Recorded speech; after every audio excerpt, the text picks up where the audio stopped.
That was positivity. Positive, positive, positive. We're all positive. Kumbaya. Kumbaya. The Niners, hey, I'm not guaranteeing a win this Sunday, but let me say, I feel good about the 49ers against the Rams. That's positivity. They get to 4-4. Guess what? They're 500 and maybe tie for first place. That's positivity. So it was 14 or 15 years ago, the Singletary sound. 14 years ago yesterday. Can we hear it one more time? I honest to God, I'm not joking. I remember coming home that Sunday night, Tom Jackson, Chris Berman. They replayed it, and I was like, that's my coach. When I watched blown out in that game. They got blown out by Seattle. The fullback. Who's the fullback? Was it? More Norris. Norris had the 2 long touchdown catches. 2 long touchdown catches in Seattle throwback. He was our best weapon besides Fred Beasley for about a decade. No doubt. And so they lost that game. I saw that on the point after. Not the point after. What's the KPIX one? Fifth quarter with Dennis O'Donnell. They played it live. And I was like, oh, we got a coach. Oh, yeah. Oh, we got a coach. Here you go. I would rather play with 10 people and just get penalized all the way until we got to do something else. Rather than play with 11 when I know that right now that person is not sold out to be a part of this team. Vernon Davis. It is more about them than it is about the team. I cannot play with them. Cannot win with them. Cannot coach with them. Can't do it. I want winners. I want people that want to win. All right, so the best part about that game was him telling Vernon Davis, hey, you forgot something. Go get your helmet. Go get your helmet. That was on my side. I remember watching, and I remember my boy Mikey C's turn. He's like, look what he's doing to Vernon. That's how you discipline this team. And we all thought that was the way that you should run a team. Oh man. I really thought he was going to be the one. Man. He was the one season. So you had it right. Dude, before Harbaugh, that was the high water mark. Yeah, it was. The Vikings game, when Brett Favre threw that touchdown pass to Greg Lewis, changed everything. It changed everything. They win that game. I believe they're 3-1 going into a Rams game. Then they're 4-1 playing the Atlanta Falcons. Flipped everything that season. Flipped everything. Frank Gore, high ankle sprain. Glenn Coffey was the running back. Sean Hill threw 2 touchdown passes to Vernon Davis there. Sean Hill was my dog. That was my guy, dude. Don't even. Sean Hill was my guy. Have you guys ever had a conversation about what's wrong with the two of you? There is some. You're like the Rain Men of 49er football. It's so weird. Like it's wild. I know. I have no, I watched all of it, and I forgot all of it. All of it. I'm with you. Every time you say it, I go, oh, yeah, that's right. That's right. I could not have pulled that. That's right. If I had cargo pants, I couldn't have pulled that out of any of the pockets. My gosh, what is the matter with the two Mike of you? Singletary thing, though, guys, that's how dark and sad it was. Because you got to remember, Mike Nolan had alienated Alex Smith. He hurt his shoulder. He came back. Alex was done for 2 years. Yeah. There was the Mike Martz experiment where Martz wanted the team, and then JT O'Sullivan was quarterbacking. We were in a friend of the show. Yeah, we were in such a dark place. So it's Mike Martz. Yeah, that's right. Exactly. And then Jay York tweeting Adam Schefter, texting Adam Schefter, we're going to win the NFC West. Yeah, and Schefter tweeted it. I remember that. I was like, damn, okay. See, I don't remember these details, but here's what I do remember, and it's one of the reasons that sometimes it sounds like I'll just excuse anything Kyle Shanahan related.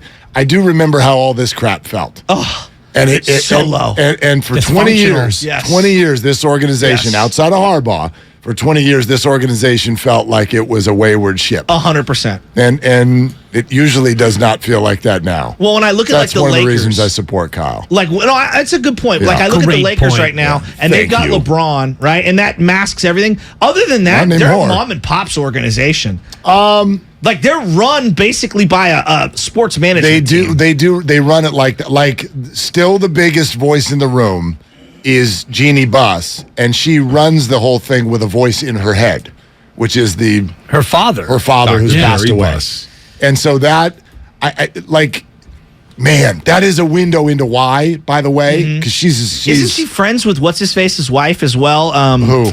Someone else's wife, Rambus's wife. They're best friends. They make tons of basketball decisions together. One of her best friends. Yeah, they just. It's very odd. They're so.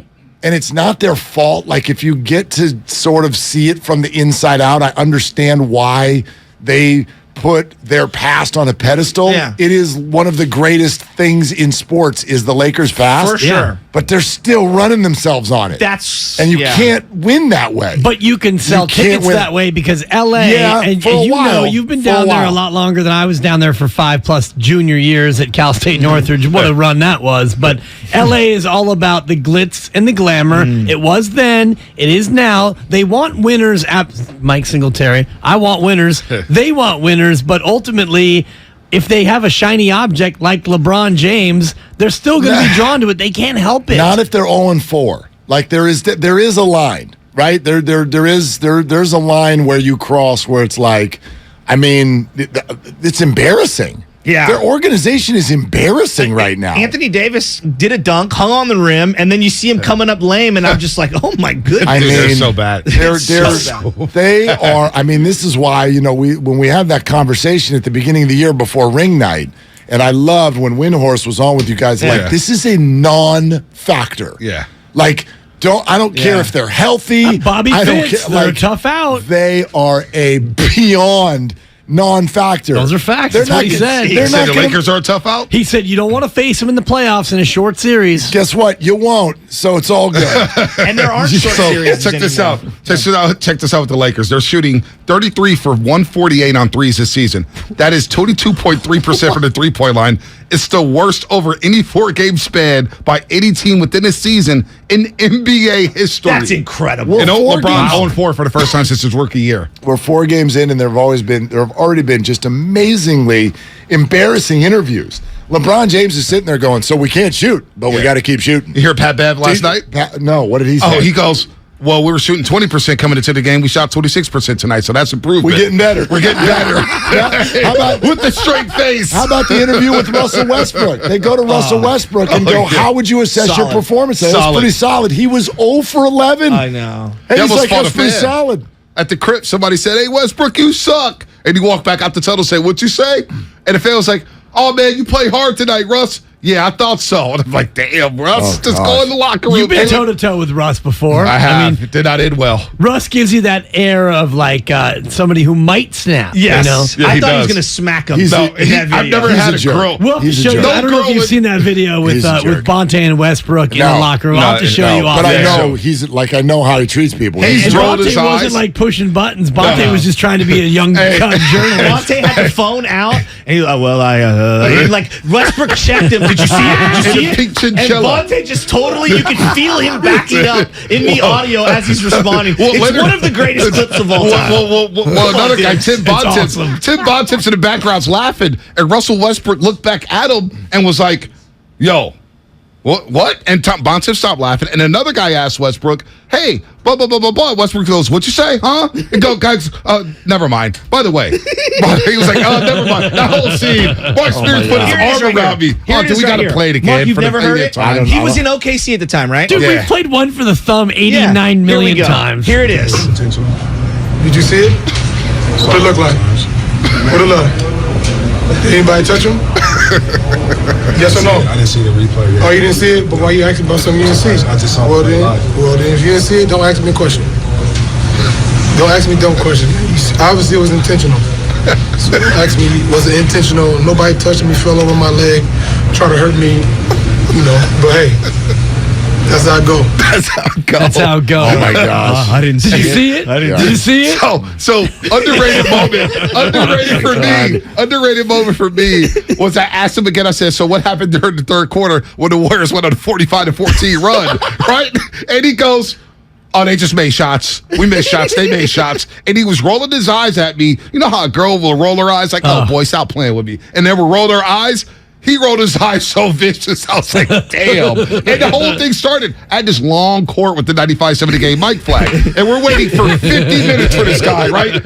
And so he comes around, and the mic flag is the cord is maybe an inch off the ground. He looks at me. He's like, are you going to lift the cord up, or are you going to put the cord down? I'm like, looking at him like, dude, you could just walk over. So we had to wrap it up. My video's all scrambled. It was a scene, dude. It was a scene. Mark Spears was like, you did good, man. You stood your ground, young man. Was he wearing a pink mink coat? pink mink coat with like some flowered joggers, like green. I was like, damn. I mean, and then Mark Spears, in a flannel. I'm walking out the locker room.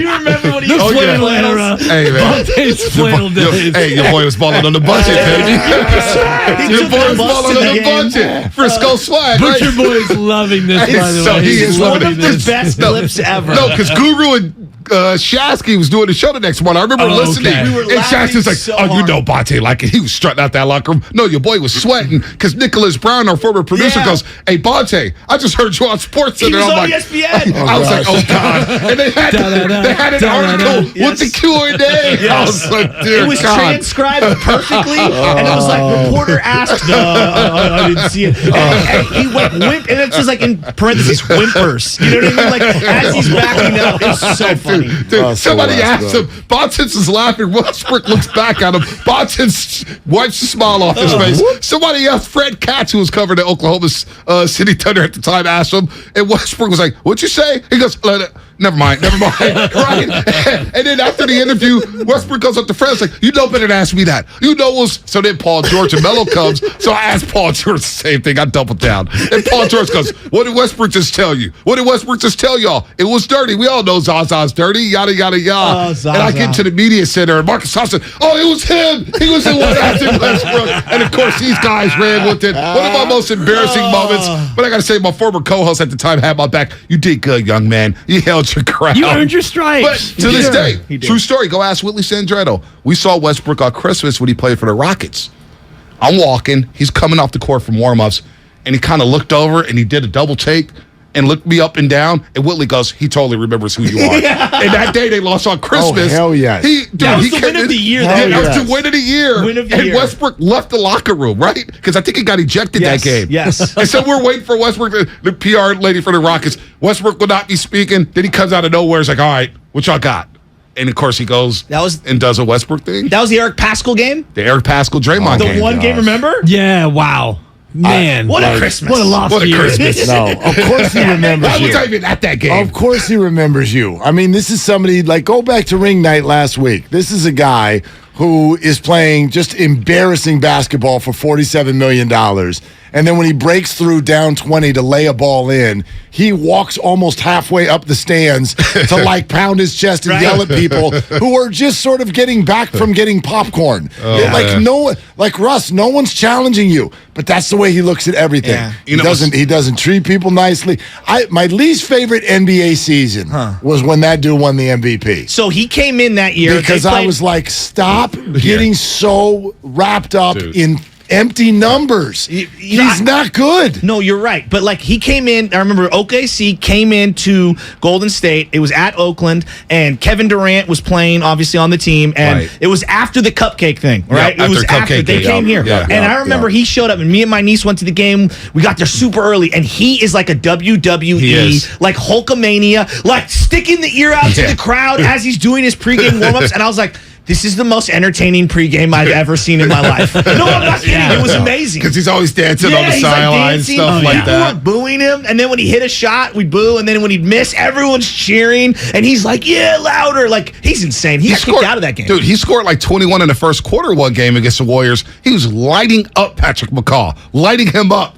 He scored 21 in the first quarter, and I think he ended up with like 27 because he just started bricking everything. Everything. Dude's a clown. 3 rings from McCall, by the way. Don't in a row. Yeah. And by the way, Westbrook happens to be one of Darrell Wright's best friends. So I kind really? of told Darrell about it. And he was like, "Oh, you know, Brody, man, he's actually kind of cool. He's actually good in person." I'm sure he like, is, yeah. Nope. But you probably know him a little bit from covering him, but yeah. By the way, I got to get this. Somebody spent $9.99 to say this comment on YouTube. $9.99. Fear the great. Fear the great. This is James from New Jersey that got cut off on the call earlier. The rest of what I was saying is, why can't we do a simple goal line fade? 6'3" Juwan Jennings, Ayuk, Kittle, such a simple thing to do. He's talking 49ers. I got to get it. He spent $10 for that. I got to read it. No, and I respect it. And, the red zone inefficiency to me is the biggest stain on Kyle Shanahan as we go all the way back to what Mark was talking about, the low lights of the the Singletary and everything that came before him. You look at Shanahan, and he's got more pros than cons, but to me, one of the big cons is what the hell are they doing in the red zone? Because this red zone offense is terrible. They don't score touchdowns. Last year, they were one of the better teams in converting touchdowns percentage-wise. Right. But it feels like when you're watching them this year, it's like, they feel so stagnant. First down will be a decent play. Second down, super predictable. 3rd and 7, 3rd and 8, or whatever. 3rd and goal from the 6, 7, 8. And it feels lifeless. Here's my thing. Forget the play call. Can they just throw it into the end zone? How many throws into the end zone have they had? Well, they had one last Ray week. McLeod, got caught by the other team. Well, that was the interception. And Ray actually tried to throw it to the grass, it looked like. And Ray's like, I should probably run over and grab this. It's just like, and maybe I'm just tripping, but I feel like I watch other teams and they throw into the end zone. I think that's always been, this is kind of a weird marker, I think, for quarterbacks in the NFL. You can tell when you've got the really good ones based on what a play caller will call when they've got 3rd and goal or 2nd and goal at the 9. Yes. Because it's the most dangerous place to throw the ball. That's where it's the field is tighter and you've got more interceptions that happen and all of that. And so when you watch a team just try to run it in, or now we're going to try a jet sweep, or now we're going to try a bubble, or now we're going to do all this, it's because they don't trust that they can have a quarterback just drop back, look, and throw into tight windows in the end zone. The Chiefs do it. The Bills do it. Brady's done it forever. Done it Mike forever, Evans, right? Whoop, or Gronk for years, no matter what team he's been on. Yes. Or do you have some other weapon? You watch the way the Eagles and the Ravens do Lamar and Jalen with what to do in the red zone. The 49ers, that's not a comfortable zone. No. It's the red zone. It's the discomfort zone also. It's the dread zone. That's sad. That's not good. See, I'm trying to get positivity here. These guys talk about the red zone as dread zone. Hey, don't worry. You know what, go year one. I remember when Marquise Goodwin popped onto the scene, right? And everyone was like, wow, Marquise, almost 1,000 yards in X scored a touchdown last week, did a backflip. No, I know, but I remember distinctly a play against the Rams where he lined up in the backfield, he went in motion, lined up in the backfield, then boom, they throw it to him out on the edge, and I'm thinking, wow, this is the brilliance we've been looking for. And they had elements of that, but it just, with all their playmakers, you don't see the creative, wow, wide open, easy, 6. Yeah. And maybe that's asking too much. And part of it, too, is what I think Mark was talking about, where other teams have that threat of a run, and this is where when Trey Lance comes back next year, in the red zone, you at least feel like if he looks, read 1, read 2, not there, he can break coverage and he can maybe make a play on his own. And that's the thing about Jimmy Garoppolo that will continue to haunt us throughout the course of this year. He's really a one-read guy. If you watch the 49ers, and I know you guys watch it more closely than anyone, as evidenced by your memory, shout out to Glenn Coffee. I have a dilemma this week. He's a one-read guy. 100%. So he looks at his first read, and if that's not there, and if the check down is covered, now we've got issues. Yes. Now we're going to hold it, and we're going to look for the back of the end zone, and we're going to look to wander out of the back of it. What's your dilemma? Warriors are playing the Pistons 3 p.m. Sunday. So we'll be on pre at 2 o'clock. So I'll watch the first quarter, go on pre, maybe look at the score here and there, watch a little bit during the game, then run home after the game and watch it back over. It's no dilemma. You don't even check the score. It's a record. It's like a draft and stash. You record it, and you got to stay blind. Well, I know it's tough to stay blind. Especially at NBC Studios. Jonathan Sackey's going to be there. Oh, Niners this. He can't hold water, man. I mean, that's my producer. That's my guy. But he's like Sackey. He's like Shasky. And then Shasky's going to be texting in the group chat. He doesn't care. He doesn't care about anybody. This is not called a dilemma. This is called a great life. Yeah, exactly. What it's called. I know it is. It is a great life. They get paid for it. Come on, not bad. Come on, man. Frank Ocean, sweet life. Okay, so guys, Sunday to me. Debo doesn't play this weekend. How are they? No, is it just ride CMC till the wheels fall off? What's the recipe for winning? I heard you guys asking a few minutes ago who's the second receiver, and that was the first name that came to mind. Was Christian McCaffrey. I think he's the feature player. Debo Samuel, if he is out, it's a big loss. You don't need me to tell you that. But with the way that these two teams will approach the game, like the Rams outside of Cooper Kupp don't have anything at all that scares you either. No. They have nothing. Absolutely nothing.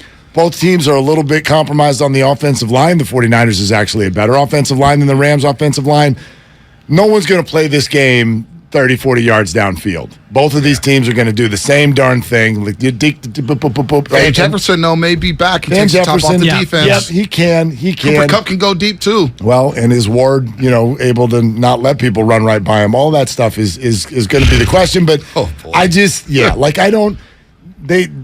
they should be able to move the ball even without defense. You don't sound too confident, Mark. It's a Shanahan game, though. No, my point is they've got plenty of people. No use check, and he loves to go 21 personnel. They run it more than any other team in football, and now you're gonna be compromised. It's gonna be a lot different offensively. But if you're an offense, if you're a quarterback and you go, oh boy, all I've got is Brandon Ayuk, George Kittle, Christian McCaffrey, and Jawan Jennings. Oh, shut up. There's tons of teams out there that don't have that. The Packers would die to have any one of those weapons. Right, exactly. Right, so there's no excuses. I'm with you there. Well, and again, to me, this is a Shanahan game because he's going to have to scheme and design different than he normally does because normally he loves use check. He loves going 21. You got to do some other stuff. So you're going to have Kittle in the backfield. You're going to see, I think, Charlie Warner in the backfield at times in the fullback spot. You're going to see two backs back there with CMC and with Jeff Wilson Jr. This is when a creator creates. Exactly. So That's why this is a Shanahan game to me. This is way better than Debo getting hurt in the first quarter and getting yanked out when he's a big part of the game. At least they can scheme into it. Exactly. If you're a creator, let's create. What did you guys make? We've talked a lot about Kittle and Ayuk coming out in press conferences and talking about, hey, we're not getting the ball, whatever. And then Jimmy Ward yesterday. Jimmy Ward yesterday is talking about, hey, I'm a free safety. They got me in the slot. It's a contract year. Look at you. You're leading us right to our lead. This is where we're starting. And this is our starting point. This is where we started the show. Let me read the exact quote for people who may not be aware of it. Prince has a song called Controversy, which, is one of my favorites. Jimmy has been playing nickel corner. He has been one of the best safeties in the game the last few years. Sure, he's hurt, whatever. Tashawn Gibson has come in and played really well. But Jimmy was asked, is the move to nickel corner permanent? Quote, I don't know. I'm just going to do what the coaches tell me to do. It's my last year on contract, and I'm just trying to be a team player. And then Ward added that going back to nickel is, quote, a challenge, but, quote, I've just got to figure it out. With the club on his hand. That is dripping with negativity, with anger, with sort of a dismissive type of a feel. The fact that he could be asked a question about his position on the field and within the second sentence is talking about his contract. Yeah. You add that in with George Kittle 2 weeks ago and then Ayuk and Kittle last week. I've never heard in the Shanahan era comments like this coming out of the locker room. So what are you making of this, Dibs? Well, if they beat the Rams, it's much ado about nothing. Shout out Shakespeare. If they lose to the Rams, you head into the bye with a lot of head-scratching controversy about what the hell is going on. You would have lost 3 in a row, and these comments are comments. And Mark's right. We haven't really heard this much overt commentary about what's going on. And when Jimmy Ward, by the way, and Mark, the captain of the defense, by the way, and Mark mentioned this in the green room, as Goo likes to say, this organization has had his back 17 times to Sunday. I mean, every time the fans want him out, they've kept him. And Jimmy Ward's played well. Yes. He's been hurt. He's come back and played well. Switched positions before this year. His arc has been like, the Pacific Ocean. There's been so many ups and downs, and yet now he's going to come out and say this. First game ever was his first game at Levi Stadium. Brandon Marshall baptized. It was the first game ever at Levi Stadium. Yes. Regular season game. Yes. He baptized him with 3 touchdowns as a cornerback when he was drafted. In the slot. In the slot. Who'd you go to that game with? Where were you sitting? I didn't go to that game. He didn't go to Levi. I had to drag him to Levi's. Right. You wouldn't go to Levi's for years. I had to drag him to Levi's. I dragged him to Levi's Stadium. He was like, oh my God, Bonta, I got to get season tickets. Now he's hooked on Levi's. No, he was a slot corner. Now you want him to be in the slot guarding Cooper Kupp with a club on his hand. Hooked on golf. Like, I want Ward. Mitch Jurison. I want all Ward. 3 of you out there. Yeah, I want Ward at free safety. But it is alarming to me. That's what I took away. Now that's Kittle, Ayuk, and now Jimmy Ward. Two of them are captains. Yeah, it's just a different vibe. It's a completely different vibe, and so you start to wonder. You wonder what the feeling is in there. And again, losing pulls this stuff out. but also time pulls this stuff out. What's the spread? What do you mean by that? Well, we're talking, I think it's still about one and a half. Niners favored by one? Yeah, the Niners are favored. Damn. You're talking about players. Ayuk's a little bit of a set aside. He's only in his third year, and they had a little bit of a rough patch last year. But the people we're hearing from are people who have been leaders and captains under Kyle Shanahan for 5-6 years. Mm-hmm. George Kittle, Jimmy Ward, these are people who are drafted by this group, have been the key pieces of this group. And we know this when you're not winning or when you don't have a championship in your hip pocket, voices get old. People get tired of the same message and the same result and the same this and the same that. And I don't know. You're hearing comments from people that sound fatigued in ways that they have not. Shanahan losing the locker room? I'm not anywhere near to that, and nor would I know that. But again, you're hearing people say things publicly that we've not heard. Cracks in the dam is the expression. Cracks in the dam. Hearing Mark talk about that, and you guys probably know the answer because your memories are far better than mine. What's the longest tenured coaching career in the Bay Area for a non-championship coach? Because we look at Steve Kerr, he's got 4. Bochy was here forever. He's got 3. Is it Dusty? Mooch and Dusty, yeah. I mean, Shanahan right now is knocking on that door. Yeah. Bob Melvin's a good one. I'm not counting the A's because that thing's a dysfunctional mess. We could talk earthquakes, Frank Yalla. Well, we were talking. Okay, so right now Shanahan has the 6th most games in 49er history. Okay. Obviously, Walsh, Buck Shaw was up there. He didn't win anything way back in the day. Although Dick Nolan didn't win anything. Dick Nolan was also in that top. It was Roger Craig with the Giants. Roger Craig baby, yeah. I want to say 86 through 92. So I was thinking about it in terms of what Mark was saying, because Mark's talking about the tune-out factor, and I totally agree with him. Jim Harbaugh, that's why he ultimately had to go, is because the organization, it kind of got old, the Harbaugh thing, but Kerr wins, you stay forever. Bochy, you can't stay forever because the new regime, we feel you need to go to Texas. Analytics. But, I mean, where's Shanahan now in terms of these runs of non-championship tenures? Another good one. Danker on the YouTube, Don Nelson. But his was it was broken up because you had him, George Karl, he came back, and he came back again, and it was very broken up. Still, it was a long time. So what was Roger Craig? Was he 86 to 92? 85 to 92.